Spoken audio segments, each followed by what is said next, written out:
בערוץ פיניק. אני מצטער, אין סיכוי לעשות מעקב לשעון, אבל יש לי רעיון אחר. חייבים לפנות את השמורה. חכו, חשבתי על משהו. אולי במקום לעצור את הסיסמונטו, אפשר לעצור את הרעידה? אתה מדבר לי את המוטורס. זה תדר הפוך שפשוט מבטל את התדר של הסיסמונטו. זה ישרוף לך את כל המעגלים, תלו אחריהם, אתה... לפי החישובים שלי, אתה לגמרי צודק. חוץ. זה! כן.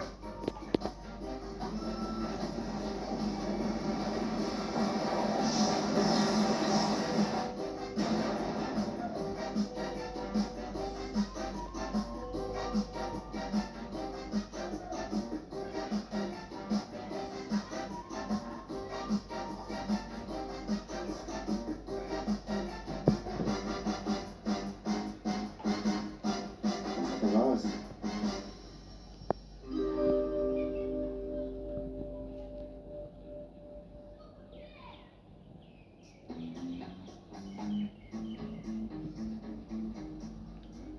לא רואים שזה מה שאנחנו עושים בחופש. די תאומי, נו, לא איזה ככה לפרגן, אתה יודע כמה קשור לבת הזה.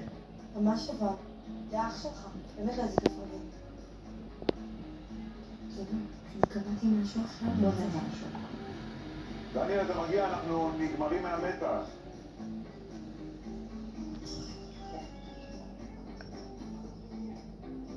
רבותיי, שהוא הקריב את עצמו למען אקו, שופץ, ועוד כאן, אני גאה להציג בפניכם את ג'ימי 2.0.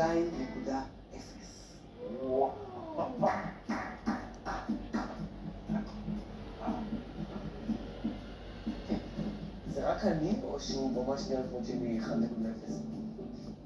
כן, אם מסתכלים עליו באופן שטחי כמוך. טוב. למזלי הוא היה שמור בגיט, אז עשיתי רולבק, הוספתי פיצ'רים והתקנתי את הרוס. עכשיו שאתה אומר, רואים, מבינים. ג'ימי קוק. אשנטה. זה נעים מאוד בצרפתית. זוכר את המשפחה שלי? איך אפשר לשכוח את האנשים המקסימים האלה? גם אם הזיכרון שלי לא היה בענן, לא הייתי יכול לשכוח את טומי המתוק, ניקי האמיצה, אנה הכריזמטית, ואת נוח. הגבוה. הרגשת. שמחתי. אתה בטוח שזה ג'ימי? הוא הרבה יותר נחמד. כן, עשיתי לו מקצה שיפורים.